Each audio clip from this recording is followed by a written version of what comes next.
한 집안이나 마을도 아기들 우는 소리가 들려야 희망이 있는 곳인데 나라가 좀 걱정입니다. 오늘 정부가 저출산 대책을 추가로 발표했습니다. 자세히 들어보겠습니다. 박문규 보건복지부 차관 초대했습니다. 안녕하십니까? 안녕하십니까?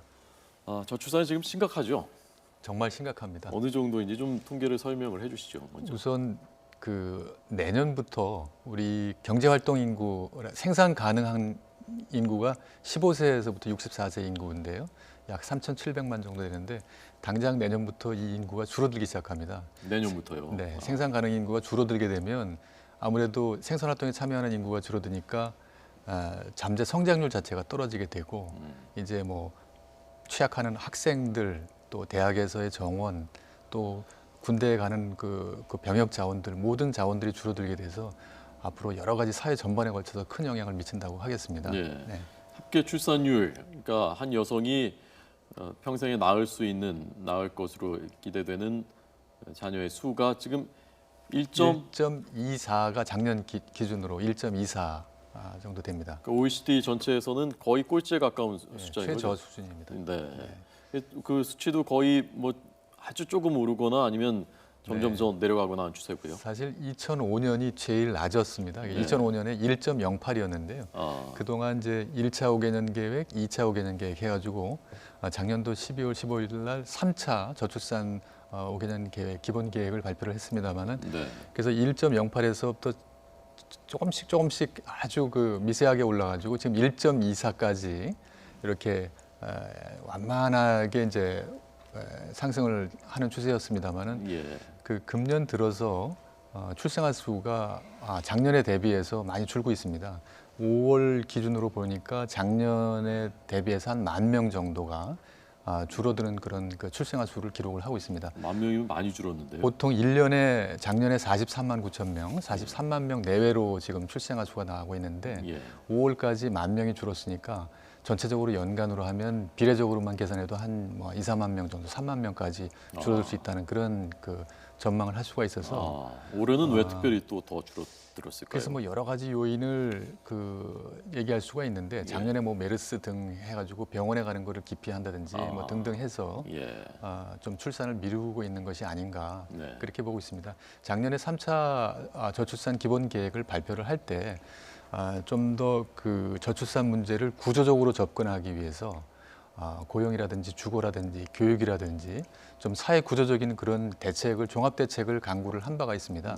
그런데 이런 대책들은 효과를 발휘하는 데는 어느 정도 일정한 시간이 필요한 거기 때문에 지금 당장 올해 이 출생아 수가 줄어드는 것을 대응하기에는 좀 부족함이 있다 이렇게 판단을 해서 바로 올해 이렇게 줄어드는 숫자를 좀 반전을 시킬 수 있는 그런 긴급 현안 대책 위주로 보완 대책을 마련하게 됐습니다. 그래서 내년에 일단 2만 명을 아기를 더 태어나게 하시겠다는 계획이시던데 제일 중요한 건 오늘 나온 대책 중에 어떤 것인가요? 네, 물론 이제 제일 중요한 단기 대책으로 난임 환자를 지원해서 이분들이 신생아를 더 많이 낳도록 그렇게 하는 대책이 되겠습니다. 우선 제 자료를 준비를 했습니다. 자료를 설명을 드리도록 하겠습니다. 난임 환자가 작년 기준으로 해서 약 21만 5천 명 정도가 됩니다. 대단히 많은 숫자입니다. 여성이 21만 명이군요. 그렇습니다.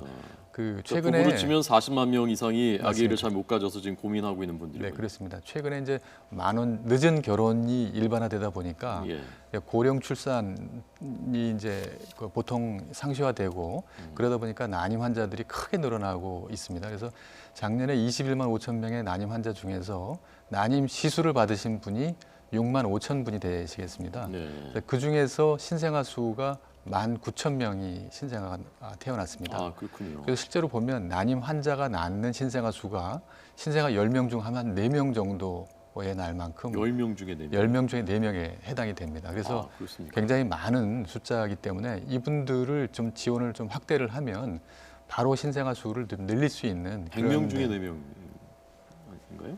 아닙니다. 100명 중 죄송합니다. 제가 4%니까 100명 중 4명입니다.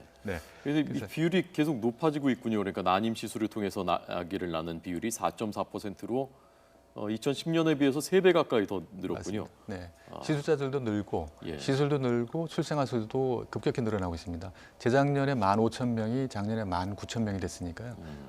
난임 시술을 통한 신생아 수가 크게 늘고 있어서 또 난임 시술을 희망하시는 분들이 많은데 보통 난임 시술이 한 번에 성공하는 경우는 없고 통상 비용도 300만 원 이상 그렇게 고액으로 들고 있기 때문에 경제적인 부담이 굉장히 크기 때문에 이런 분들을 지원해 주는 것이 좀 즉각적인 효과가 있지 않을까라고 생각이 돼서 이런 난임 시술에 대한 그 지원을 확대를 하기로 돼 있고 그래서 이번에 이제 소득 기준을 폐지를 했습니다. 종전에는 평균 소득 부부가 합산해서 평균 소득이 약 580만 원 이하인 경우에만 지원 대상이 되는데 이런 소득 기준을 없애서 전체 난임 그 가족들이 희망을 하면 지원을 받을 수 있도록 그렇게 소득 기준을 없앴고 지원의 횟수도 3회까지만 지원하던 것을 4회까지 한 차례 더 늘렸습니다.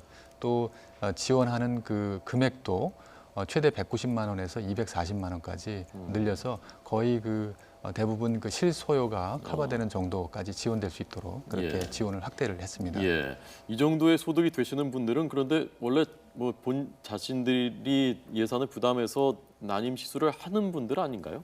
여태까지 뭐 그렇게 아주 고소득자인 경우에는 큰 뭐 부담이 없이 할 수 있겠습니다만은 그래도 이게 횟수가 늘어나게 되면 그 부담으로 느낄 수가 있기 때문에 그 점을 지원을 하게 되었고 최대 240만 원이긴 하지만 소득 구간에 따라서 좀 차등해서 100만 원에서 뭐 240만 원까지 차등해서 이렇게 지원을 할 계획입니다. 그래서 이를 통해서 지원하는 대상도 약 4만 6천 명이 늘어나서 9만 6천 명까지 시술을 받게 될 것으로 전망이 되고 있고 또 이와 함께 난임을 하게 되면 또 맞벌이 가정의 경우에는 또 휴가를 내야 되는데 그것이 여의치 않을 경우에는 난임 휴가를 따로 저희가 남녀고용평등법에 이번에 법안을 제출을 했습니다.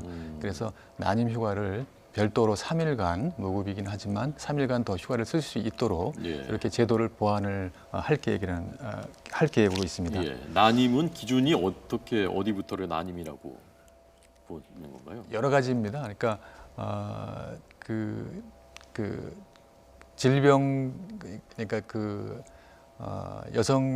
여성의 임신을 할 수 없는 여러 가지 요인들이 있는데 그런 의학적인 여러 가지 요인들을 다 커버를 하고 있고 또 그 수정난을 할 때 그게 냉동난인지 또 신선난인지 이런 등등의 여러 가지 그 수술 방법이 있어서 그러니까 일률적으로 하는 게 아니군요. 네, 다양한 그 수술 방법에 따라서 지원하는 방법도 차이가 나게 되겠습니다. 자, 그래서 첫 번째가 이 난임 시술을 더 많이 할 수 있도록 전면적으로 확대하겠다는 것이고 두 번째는 남성들 육아휴직 문제인 것 같은데요. 네, 그렇습니다.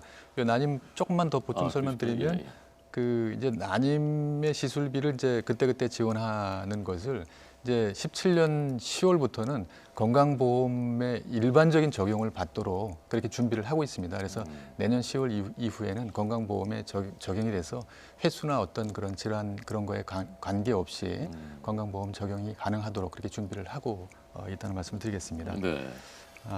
남성 육아휴직은 이것도 출산하고 직접 연관이 있습니까? 남성 육아휴직도? 그렇습니다. 지금 연구에 따르면 남성이 가사에 참여를 하게 되면 그 둘째 출산이 높아진다는 연구 결과가 있습니다.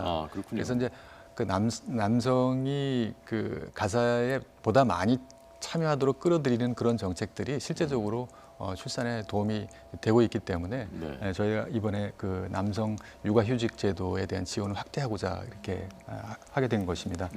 그래서 지금 보면은 그 우리나라의 남성 휴직을 쓰는 비율이 전체 휴직자의 한 5% 정도에 불과합니다. 사실 선진국의 경우에는 남성 휴직자가 전체 휴직자의 한 30% 정도까지 이루고 있기 때문에 통상적으로 저희들이 잘 이해가 되실 겁니다. 보통 남성분들은 육아휴직을 쓰고 있지 않기 때문에 최근에 막 이제 그런 트렌드가 시작이 되는 걸로 이제 보여집니다만은 이런 것들을 조금 더 확대하기 위해서 정부가 이 아빠의 달이라고 하는 제도를 만들어서 금년에는 종전에 150만 원까지 3개월분을 이제 그 지원을 하고 있습니다. 종전에도 이제 작년까지는 1회에 한해서 지원하던 거를 16년 들어서 이제 3회까지 확대해서 지원을 했는데 여기에 더해서 이 지원하는 금액의 한도를 150만 원에서 200만 원까지 늘려서 지원을 할 계획이라는 점을 말씀드리겠습니다. 네. 또 이게 남성 육아휴직 제도가 잘 알려지지 않고 있습니다. 그래서 보다 이 남성 육아휴직, 아빠의 달 제도를 좀 더 많은 분들이 좀 알게끔 예. 좀 홍보를 좀 강화를 하고 아빠 교실 같은 이런 교육 프로그램을 만들어서 예. 아빠들이 육아에 어떻게 또 가사에 어떻게 참여하는지 예. 그런 것들을 좀 확대해서 교육 홍보를 강화해 나가도록 그렇게 석 하겠습니다. 달까지 쓸 수 있는 거군요. 네, 남성이. 3개월까지 지원을 받을 수 3개월까지 있습니다. 200만 원씩 이제 네, 600만 원까지 지원을 받을 수가 있겠습니다. 지원받으면서. 네. 다자녀 가구들에 대한 그 이번에 지원도 훨씬 더 강화하는 내용을 발표하셨다면서요? 그렇습니다.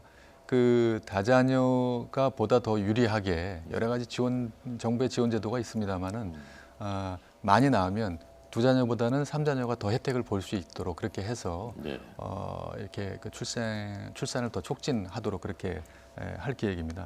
특히 이제 국공립 등 그 어린이집의 입소 대기자가 지금 굉장히 많습니다. 예. 지금 지금 3자녀 입소 대기자가 전체적으로 한 19만 명이 대기를 하고 있고요. 그 중에서 3자녀 중 맞벌이인 가구가 만 6만 명이 대기를 하고 있습니다. 예. 그래서 그 3자녀 맞벌이인 경우에는 사실 그 입소 대기와 상관없이 우선적으로 최우선해서 국공립에 입소할 수 있도록 그렇게 할 계획이고요. 또 그 맞벌이가 아니더라도 3자녀자에 대해서는 입소 대기할 때 그 점수제로 되어 있습니다. 그래서 배점을 지금의 2배로 늘려서 실제적으로는 많은 혜택이 갈 수 있도록 그렇게 하겠고요. 지금 2자녀의 경우에도 그 지금 입소 대기자들이 워낙 많이 있기 때문에 그 2자녀의 경우에도 국공립의 정원이 이제 빠른 속도로 확충되고 있기 때문에 확충되는 것과 연계해서 2자녀의 경우에도 입소의 가점, 입소를 우대할 때 이것을 확대해 나가려고 하고 있습니다. 네. 또 한 가지 자료를 더 준비를 했는데요. 예, 보시죠. 국공립 어린이집의 입소뿐만 아니라 그 다가구에 대한 그 주택 분양, 그 임대주택을 결정을 할 때도 좀 유리하도록 좀 다자녀에 대한 주거 지원을 좀 강화하도록 할 계획입니다. 그래서 먼저 다자녀에 대한 주택 특별 공급이 보통 그 분양 물량의 한 10% 정도를 지금 다자녀 가구 우선 그 분양을 하고 있습니다만은 예. 그거를 지자체하고 협의해서 2배로 약 20% 정도까지 늘리는 것을 협의해 나갈 계획입니다. 예. 그렇게 되면 아무래도 다자녀 가구에 대한 물량이 늘어나니까 좀 더 많은 혜택이 돌아갈 거라고 생각이 되고요. 또 국민 임대주택 중에서 50제곱미터 이상 조금 넓은 임대주택의 경우에는 3자녀가 우선적으로 입소될 수 있도록 그 배정받을 수 있도록 그렇게 운영을 하도록 하겠습니다.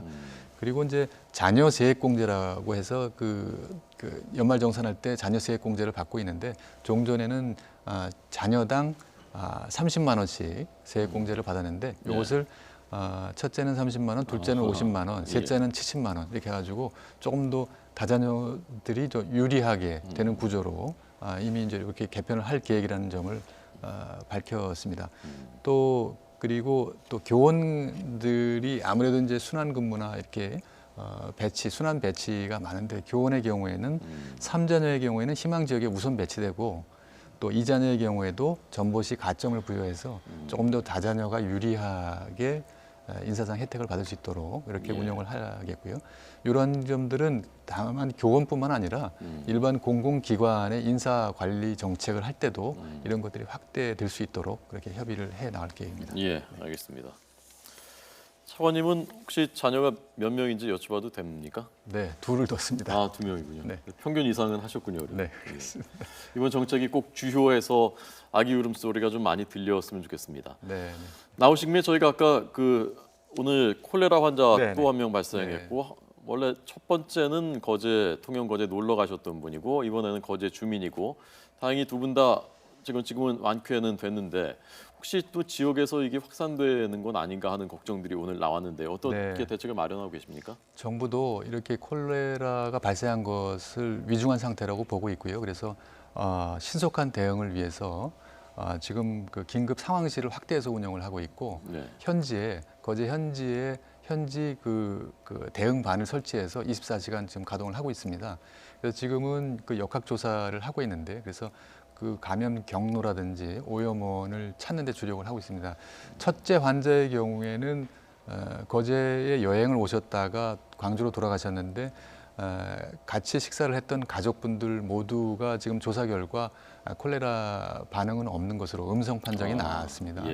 그래서 오늘 그 저희가 보도 자료를 배포를 했는데 오늘 이제 알려진 환자의 경우에도 그 식사를 같이 했던 교회에서 식사를 같이 했는데 같이 교회에서 식사하신 분들을 전수 조사를 했는데 11분 모두 음성으로 판정이 나서 아직 정확하게 어떤 경로로 이 콜레라가 감염됐는지 좀 더 정확한 역학조사 결과를 기다려 봐야 될 것 같습니다. 그래서 저희들도 철저하게 그 원인을 좀 규명을 하고 대응 태세를 좀 더 강화를 노력을 하겠고요.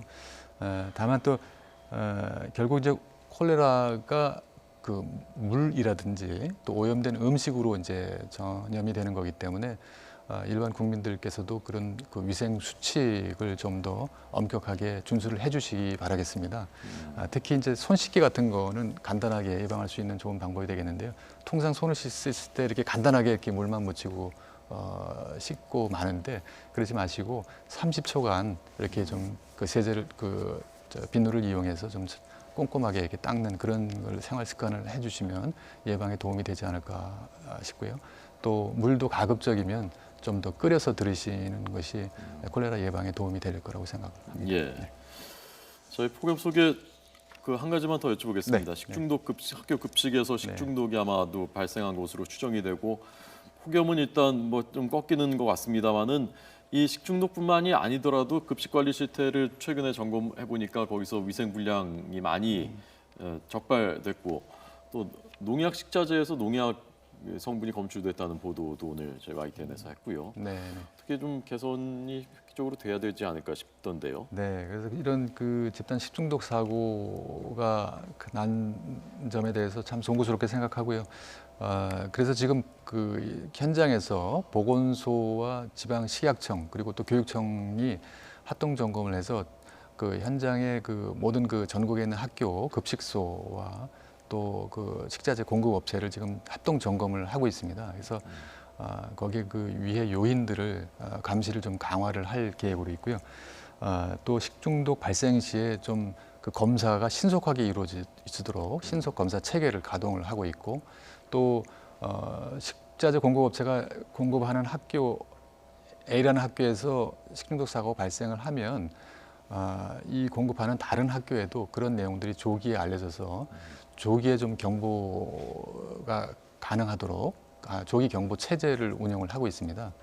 또한 또 교육부에서도 학부모들로 하여금 좀 그 모니터링반을 구성을 해서 조리 과정이라든지 식자재 검수 과정을 좀 이렇게 참관할 수 있도록 그렇게 운영을 하고 있습니다. 그래서 사실은 이제 뭐 장기간 그 폭염과 무더위 때문에 그 음식 식자재들이 변질될 그런 개연성이 상당히 높기 때문에 보다 더 면밀한 관리와 주의가 필요할 거라고 생각이 되고요. 학교 급식소를 운영하는 모든 전국에 있는 학교 또 조리사라든지 납품업체라든지 모든 분들이 함께 좀 더 주의를 철저히 해주셔야 될 것 같습니다. 알겠습니다. 오늘 박문규 보건복지부 차관에게 들었습니다. 잘 들었습니다. 고맙습니다. 감사합니다.